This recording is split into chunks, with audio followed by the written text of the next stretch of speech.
خصوصیت رو داره که میتوانه در قله قرار بگیره. ሶሪያ መዲና ደማስቆ ዳርቻ ጨለማ በዋጠው ክፍል ውስጥ የተቀመጠው ኮምፒውተር ሰሌዳ ወይም ስክሪን ብልጭ አለ። ሁለት የሞሳድ መረጃ ሰብሳቢዎች ሰሌዳው ላይ አፍጠው ቆዩ። አይናቸው በረሃውን ባጀብ በሚያቋርጡት ኤስዩቪ ተሽከርካሪዎች ላይ ተተክሏል። ከዚህ ጉዞ በምስል የሚያዝ ያንዳንዱ መረጃ በቀላሉ ሊጨበጡ የማይችሉትን የጦር አበጋዝ እንቅስቃሴ ለመረዳት ለዓመታት የተካሄደውን ክትትል ውጤት ትክክለኛነት ያስረዳል። አንደኛው ሰላይ ከቁርስ ኃይል የስርጭት ጣቢያ እንቅስቃሴ የተካሄደ መሆኑን የሚያመለክት መረጃ ሳናገኝ አልቀረንም በማለት አንሾካሾከ። ሌላኛው የበለጠ ወደ ሰሌዳው ተጠግቶ መረመረና ራሱ ነው መንፈሱ እየተንቀሳቀሰ ነው አለ። ያኔ አደኑ በአዲስ ወኔ ተቀጣጠለ። ይህ የእስራኤሉ የስለላ ድርጅት ሞሳድ የመካከለኛውን ምስራቅ ገጽታ የቀየረበትን ተልእኮ የፈጸመበት ነው። የኢራኑ ጄኔራል ቃሲም ሱሌይማኒ ተራ የጦር አዛዥ አልነበሩም። የኢራንን ወታደራዊ ህልም ለማሳካት በብዙ ቀምረዋል። እስላማዊው አብዮታዊ ዘብ መሃል በእጅጉ የሰለጠነውን የቁድስ ኃይል መርተዋል። በዲስኩር ሳይሆን የውክልና ጦርነት በመቀስቀስ በመካከለኛው ምስራቅ የኢራንን ተጽዕኖ ፈጣሪነት ገንብተዋል። በሊባኖስ ሂዝቡላህን በሺህ የሚቆጠር ተወንጫፊ አስታጥቀውታል። ሶሪያ ውስጥ የኢራንን ሰራዊት በማሰለፍ የበሻር አልአሳድን መንግስት ዕድሜ ያራዝመዋል። በኢራቅ ለሳቸው ታማኝ የሆኑ ጠንካራ ተዋጊ ቡድኖችን አደራጅተዋል። ለዚያም እስራኤል አደገኛ ጠላት ብለው ፈረጇቸው። Israel's spy agency Mossad has named the figure who orchestrated እስራኤል ምድር ላይ የወደቀ የትኛውም ተወንጫፊ፣ የእስራኤልን አየር ሰንጥቃ የገባች የትኛውም ድሮን፣ የእስራኤልን ድንበር የከበበ ሁሉም ታጣቂ ኃይል መነሻው የቃሲም ሱሌይማኒ ዕቅድ ነው። ሞሳድ እኚህን ሰው መንፈሱ የሚል መለያ ቅጽል ሰጥቷቸዋል። ሰውየው ሳይታዩና ሳይለዩ ቦታ የመቀያየር ችሎታ ነበራቸው። ወዳሰቡበት አካባቢ ለመሄድ በመጨረሻዋ ሰዓት መንገድ ሊቀይሩ ይችላሉ። በአንዲት አውሮፕላን ከአንድ ጊዜ በላይ አይበሩም። በሚንቀሳቀሱበት ወቅት ራሳቸውን ዲፕሎማት ያስመስላሉ። በአንድ አጋጣሚ ሶሪያ ሐላብ ውስጥ መታየታቸው ተነግሮ ወሬው ሳይቀጣጠል ባግዳድ ተገኙ። የምዕራባውያን የደህንነት ተቋማት ሱሌይማኒ የረገጡት አካባቢ ያልተጠበቀ ነውጥ እንደሚከተለው መስክረዋል። የእስራኤሉ የስለላ ድርጅት ታዲያ ከእያንዳንዱ እንቅስቃሴና ጉዞ ድግግሞሽ እየለቀመ ይመዘግባል። ሰውየው ብቻቸውን ከሀገር ከወጡ ከባድ ዘመቻ መጠንሰሱን ተረድቷል።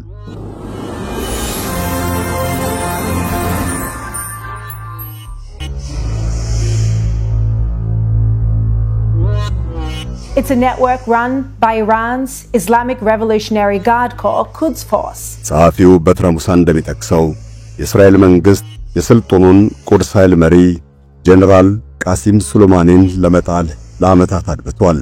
በሰማይና በምድር እያንዳንዱን እንቅስቃሴያቸውን በሚገባ አጥንቷል። የሱሌይማኒ መኪና የረገጠው የትኛውም ጎዳና ተበርብሯል። ክትትሉ በርቀት ብቻም አይደለም የተካሄደው።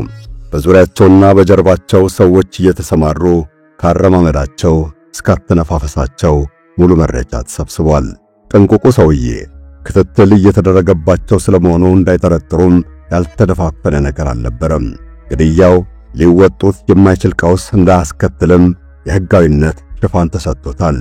እስራኤል ጠላቷን ስታጠፋ ኢራን ሌላ ሰማዕት እንደምትሰይም የሚታወቅ ነውና ውጤቱ አደገኛ ሊሆን ይችላል። ለመሆኑ መንፈሱ እንዴት ተረሉ? አብዱሰመድ መሐመድ ዝርዝሩን አካፍላችኋለሁ። በቴል አቪቭ የሞሳድ ጽሕፈት ቤት ጥቂት ሰዎች ብቻ እንዲገቡበት የተፈቀደ ቢሮ ይገኛል። የዚህ ቢሮ ግድግዳ የሳተላይት ምስል በሚያሳይ ሰሌዳ ተሸፍኗል። በመገናኛ መሳሪያዎች አማካይነት የሚተላለፈውን መልእክት ሁሉ ይሰበስባል። ከኢራቅ፣ ሶሪያና ሊባኖስ የተገኘው መረጃ እየተተነተነ የተበታተነው ሐሳብ እየተበጠረ ምርቁ ከፍሬው ይለያል። የስለላው ድርጅት ለዓመታት በየዕለቱ እንዲህ ጆሮ ሲጠባን የከረመው ከአውሮፕላን በረራ መግለጫ እስከ ሬዲዮ መገናኛ ሞገድ የመልእክት ልውውጥ ሁሉም ነገር ተሰንዷል።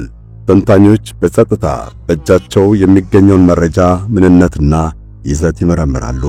ትርፍራፊ መረጃ እየተገጣጠመ የመንፈሱን ዳና ለመረዳት ይሞክራል። ጠላት ካሏቸው ኢራን መራሽ ቡድኖች የሚተላለፈውን መልእክት ሁሉ ይሰማሉ። የእስራኤል የመረጃ ሰርሳሪ ቡድኖች ወደ ኮምፒውተሮቻቸውና ሌሎች የመገናኛ መሳሪያዎቻቸው ሰርገው ገብተዋል። የኤሌክትሮኒክ መልእክት ጠላፊ ጣቢያዎች በሰሜን እስራኤል በቆጵሮስ ደሴትና በቀይ ባህር ተተክለው በሚስጥራዊ ቃላት የተሞላውን መልእክት እየቀዱ እንቆቅልሹን ይፈታሉ። ኢራቅና ሶሪያ ውስጥ ደግሞ የሞሳድ ሰዎች ተሰማርተዋል። ቀላል የተባለ ፍንጭ ተበጥሮና ተጣርቶ የታሰበውን ነገር ይገልጣል። በዚህ መንገድ ነው ቃሲም ሱሌይማኒ ከመከላከል ይልቅ እስራኤልን የመክበብ ዕቅድ መንደፋቸው የተደረሰበት። የሊባኖሱ ሂዝቡላህ ኢላማውን በራሱ አፈላልጎና አስልቶ የሚያፈነዳ ተወንጫፊ ታጥቋል። ሶሪያ ውስጥ የተዋጊ ድሮን ጣቢያ ተቋቁሟል። ከቴህራን እስከ ሜዲትሬኒያን ባህር የሚዘረጋና የኢራን መንግስት የሚቆጣጠረው መተላለፊያ ለመክፈት ታስቧል። በሞሳድ እይታ የዚህ እንቅስቃሴ ግብ በቀጠናው የበላይነት መጨበጥ ሳይሆን የወደፊት ጦርነት ዝግጅት ነው። የእስራኤል መንግስትም የቃሲም ሱሌይማኒ እያንዳንዱ እንቅስቃሴ ያለማቋረጥ ክትትል እንዲደረግበት አዘዘ። የሰውየው ፍላጎት የየዕለት ተግባርና ድክመት እንዲጠና ተወሰነ። የጨለማው ድር ዘመቻ የሚል መጠሪያ የተሰጠው ተልእኮ ተጀመረ።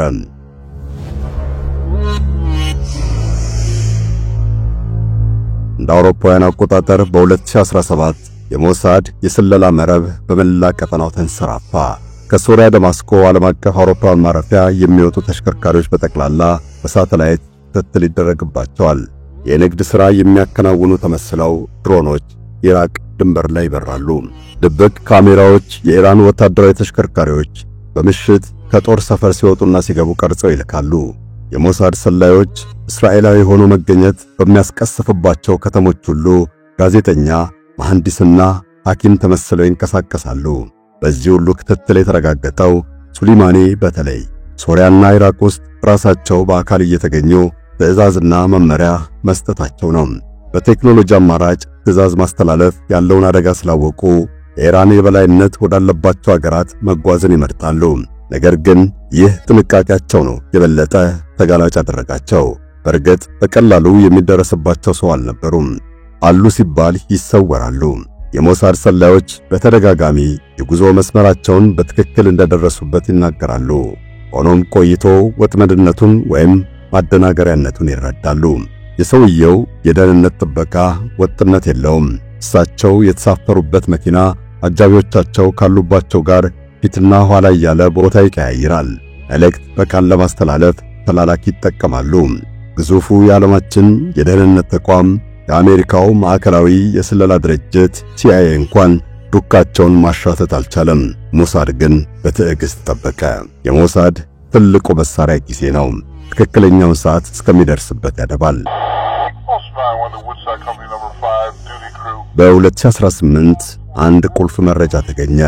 የኢራንን የአየር በረራ ደህንነት የመረጃ ቋት የሰበሩት የሞሳድ ሰላዮች የአብዮታዊ ዘብ ሹማምንት ከፊል የበረራ መርሃ ግብር እጃቸው ገባ። መርሃ ግብሩን አየር ማረፊያዎች ላይ ከሚካሄድ እንቅስቃሴ ጋር በማናበብ የወጥመዱን ዙሪያ እያጠበቡት መጡ። ከአንድ ወር በኋላም የቃሲም ሱሌይማኒ የተለመደ የጉዞ መስመር ታወቀ። ከቴህራን ወደ ደማስቆ በአውሮፕላን ይበራሉ። ከዚያ ደግሞ ወደ ባግዳድ ሳይናገሩ ይሻገራሉ። እንዲህ አይነቱ ጉዞ ብዙውን ጊዜ በኢራን የሚታገዝ ድብቅ ተልእኮ የሚፈጸምበት ነው። ሞሳድ ዝርዝሩን በቅጡ እስከሚረዳ አሁንም አድብቶ ጠበቀ። ለሞሳድ ሰላዮች ተፈላጊው ሰው ላይ እንደተደረሰበት መተኮስ ግብ አይደለም። ይልቁንም ሐሳቡን የሚያወያያቸውን ሰዎችና አጃቢዎቹን ጭምር በዝርዝር ማወቅ ግዴታ ነው።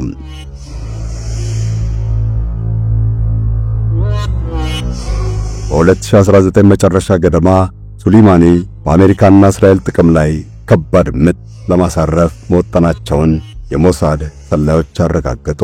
ይህ ጥቃት ከመፈጸሙ በፊት ሰውየው መጥፋት አለባቸው። በማንኛውም ሰዓት እንደሚያገኟቸው አልተጠራጠሩም። ቃሲም ሱሌይማኒ ሞት የጠላቸው ሰው ሆነው ቆይተዋል። ከጦርነት፣ ከቦምብ ፍንዳታ፣ ከፖለቲካ ተሳዳጅነት ተርፈዋል። አሁን ግን ማምለጥ አይችሉም። የሚረግጡት መሬትና የሚላወሱበት ሰዓት በዝርዝር ተጠንቷል። በቀላሉ ይጠፋሉ። የሞሳድ ኃላፊዎች ደግሞ ቀጣዩን ሴራ ሳያሳኩ ሊያስገድሏቸው ቆርጠዋል። ነገር ግን ገዳይ ቡድን ማሰማራት እጅግ አደገኛ ነው። በኢራን የሚደገፉት ታጣቂ ቡድኖች የሶሪያና ኢራቅን ሰፋፊ ግዛት ተቆጣጥረዋል። በዚያ አካባቢ የእስራኤል ገዳይ ድንገት ተደርሶበት ቢያዝ የሚገጥመው መከራና የሚቀሰቀሰው ሁካታ ከሽንፈት አይተናነስም። ስለዚህም አቅሙና ሕጋዊ መብቱ ያለውን የአሜሪካ መንግሥት ማሳተፍ ብቸኛው አማራጭ ሆኖ ቀረበ። ሞሳድ ቃሲም ሱሌይማኒ በየትኛው ሰዓት የት ቦታ እንደሚገኙ የተረጋገጠ መረጃ ቀረበ። እስራኤላውያንና አሜሪካውያን ሰላዮች በጥምረት መስራታቸው እንግዳ ነገር አይደለም። ተባብረው ገድለዋል፣ አሻጥር ሰርተዋል፣ አገር አፍርሰዋል። አሁንም ለተመሳሳይ ዓላማ ነው የተወያዩት። 2019 ሊያበቃ በተቃረቡበት ቀናት ላይ ሱሌይማኒ ወደ ኢራቅ ተጉዘው ከታጣቂ ቡድኖች ጋር እንደሚገናኙ የተረጋገጠ መረጃ አሳበቀ። ባግዳድ አውሮፕላን ማረፊያን የሚረግጡት ዲፕሎማት ተመስለው እንደሚሆንም ታውቋል። ነገር ግን ሱሌይማኒ የማይጠበቅ ውሳኔ ሊያሳልፉ ይችላሉ። የማሳሳቻ አጀብ ያሰማሩ ይሆናል።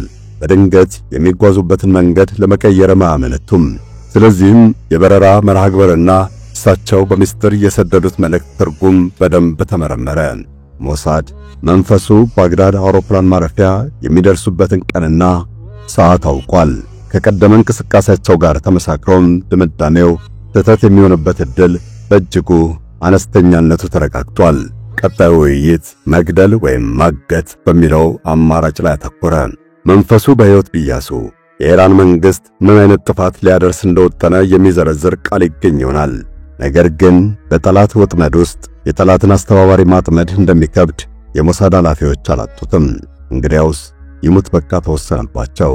እርምጃው ዱካ አልባ፣ ፈጣንና ለማስተባበል የሚመች መሆን ይጠበቅበታል። ይህን ለማድረግ ሞሳድ መንፈሱ ከሚደርሱበት ሰዓት ባሻገር የጥበቃ ክፍተት የሚፈጠርበትን አጋጣሚ ያውቀዋል። የሚጓዙበትን አጀብ ቅደም ተከተል፣ የአንጋቾቻቸውን አሰላለፍና የሚሳፈሩበትን ተሽከርካሪ አካል ውፍረት ሁሉ መዝግቦታል። ከአውሮፕላን የሚወርዱበትን ቅጽበት፣ ተሽከርካሪዎች የሚፈተለኩበትን ፍጥነትና ለቀው የሚወጡበትን በር ሁሉ ደርሶበታል። የባግዳድ ዓለም አቀፍ አውሮፕላን ማረፊያ በኢራን በሚደገፉ ታጣቂዎች ነው የሚጠበቀው። ማንኛውንም ጸጉረ ልውጥ አያልፉም፣ ለመተኮስም አያመነቱም። ሞሳድ ታዲያ የሀገሩን ሰርዶ በሀገሩ በሬ እንዲሉ ከአየር ማረፊያው ሰራተኞች መሃል ነው መረጃ ቀባይ የመለመለው። ከታጣቂዎችም እንደዚሁ። እነሱም ሁሉንም ድርጊት በተፈጸመበት ቅጽበት ያቀብሉታል። መንደርደሪያ አቅራቢያ የቆመ ተሽከርካሪ የማን እንደሆነ፣ የትኛው የከፍተኛ ባለስልጣናት መቀበያ ሳሎን እንደተዘጋጀ ያሳውቃሉ። የሞሳድ የሳይበር ሰራተኞች ደግሞ ሰርስረው በገቡበት የኢራቅ የደህንነት መከታተያ ካሜራ ስርዓት አማካይነት በእያንዳንዱ ቦታ የሚካሄደውን እንቅስቃሴ ይመለከታሉ። ከደመና በላይ ድምፃቸውን አጥፍተው የሚበሩት ድሮኖች በኢንፍራሬድ ካሜራ ሙቀት እየመዘገቡ ቴልአቪቭ ይልካሉ። ተልእኮው ከዚህ በኋላ መንፈሱ የት እንዳሉ ማረጋገጥ አይደለም፣ ይልቁንም ሞሳድ ማወቁ እንዳይደረስበት ማድረግ ነው።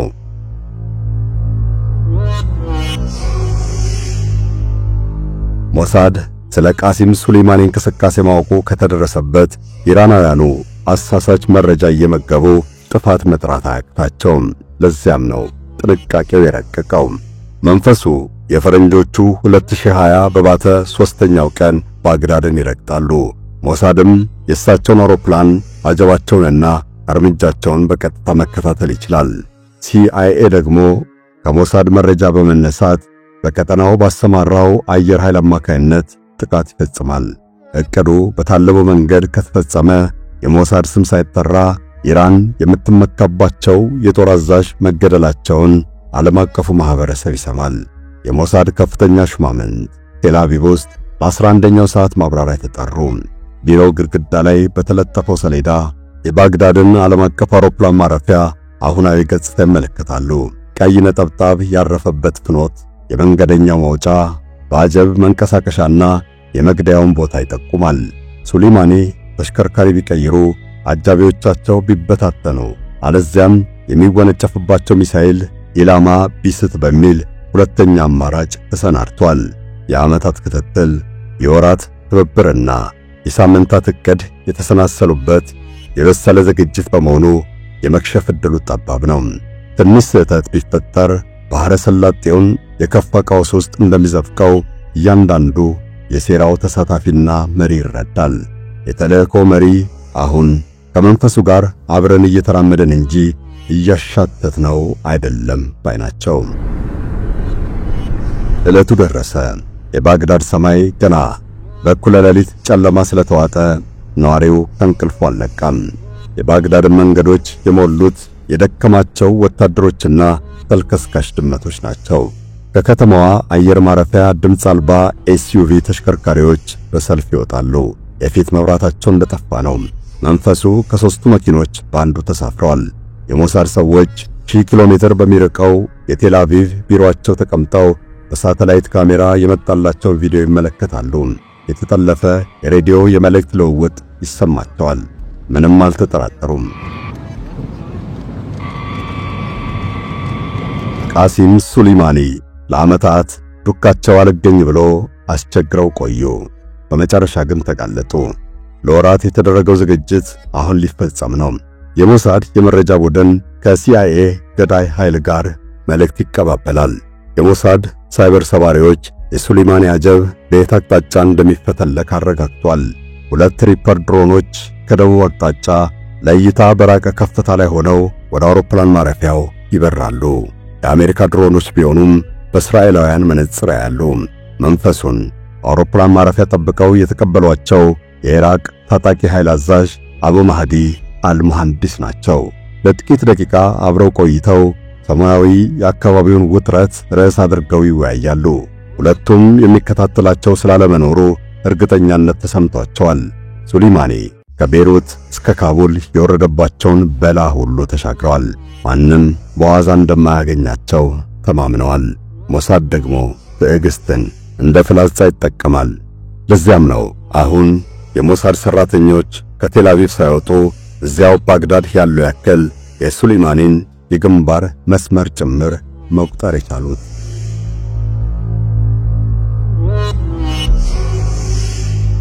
እንግዳውንና አስተናጋጃቸውን ከናጃቢዎቻቸው ያሳፈሩት ተሽከርካሪዎች 7 ሰዓት ከ3ኛው ደቂቃ ላይ ከአየር ማረፊያው ተነሱ።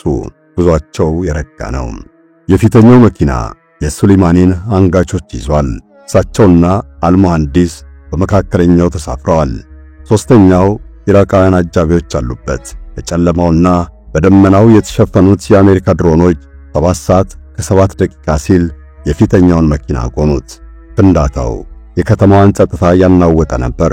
የሚንቦገቦገው እሳት ከርቀት ይለያል። ተወንጫፊው ተከታትሎ ተተኮሰ። በ20 ሰከንድ ውስጥ ተልእኮ ተጠናቀቀ።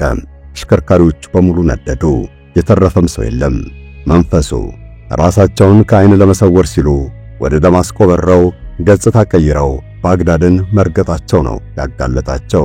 ሞሳድ ይህን ተደጋጋሚ እንቅስቃሴ ተከታትሎ እያንዳንዱን እርምጃቸውን ቆጥሮ ጋሻ ጃግሬያቸውን መርምሮ ለዓመታት ያደረገውን ዝግጅት ያለ ስህተት አሳካ። እስራኤላውያን ሱሊማኒን ያስገደላቸው ሁሌም በልባቸው ላይ የሚፈላውን የበቀል ጥም ለመቁረጥ ሳይሆን አገራቸውን ያሰጋውን ከበባ ለመስበር ነው። የቁድስ ኃይል አዛዥ ባግዳድ ውስጥ ስለመገደላቸው ቴህራን ላይ የተሰማው ገና ሰማይና ምድሩ ሳይላቀቅ ነበር። በባግዳድ ከተማ የደረሰው ፍንዳታ በሚስጥር የመልእክት መላላኪያ ሞገዶች ተሰራጨ። የኢራን የጦር አዛዦች ማን እንደተገደለባቸው ለማጣራት ባገኙት አማራጭ ሁሉ መረጃ ጠየቁ። ሟቹ ሱሊማኒ መሆናቸው ሲታወቅ በድንጋጤ ደረቁ። አፍታ ቆይተው ደግሞ እልህና የመጠቃት ስሜት ፈንቅሏቸው ጮኹ። ለገዳይ ሞትን ከመመኘት አልፈው የበቀል እርምጃ ለመውሰድ ዛቱ። ማለዳው ለኢራናውያን የለቅሶ ሆነ። መርዶ በመላ አገሪቱ ተሰማ። የመንግስት ቴሌቪዥን ጣቢያ መደበኛ ስርጭቱን አቋርጦ የቃሲም ሱሊማኒን ህልፈት አወጀ። የቁድስን ስልጡን ኃይል ለ20 ዓመታት ያክል የመሩት ኢራንን በባሕረ ሰላጤው ለተጽዕኖ ፈጣሪነት ያበቋትና ያልንበረከክም ባይነት ምልክቱ ሰው ወደቁ። ይህ እንዴት ይታመናል? ከሰዓታት በኋላ መካከለኛ ምስራቅ ውስጥ ውጥረት ሞላ። የኢራቅ ታጣቂ ቡድኖች በተጠንቀቅ ቆሙ። ሂዝቡላህ እስራኤል ድንበር ላይ ተኮረኮረ። የኢራን መደበኛ ሰራዊት ለአጸፋ ጥቃት መወያየት ጀመረ። የአሜሪካ መንግስት በቀጠናው የሚገኙ ኤምባሲዎቹን ለጊዜው ተረከመ። የእስራኤል የአየር መከላከያ ሰማዩን ያስገባ። ለኢራናውያን ቃሲም ሱሊማኒ የተለመደው አይነት የጦር መኮንን አይደሉም። ብዙዎች እንደ አርአያ ይመለከቷቸዋል። ለዚያም ነው በማዕከላቸው የነገሰውን ልዩነት ጥለው ለበቀል በጋራ ይጮሁት። ጎዳናዎችን በሰልፍ አጥለቅልቀው ገዳያቸው እንዲቀጣ አብዝተው ጠይቀዋል። የወዳቸውን ፎቶግራፍ በደረታቸው ለጥፈውና ወደ ላይ ሰቅለው አንብተዋል። ለነሱ ጀነራል ቃሲም ሱሌይማኒ ሰማዕት ናቸው።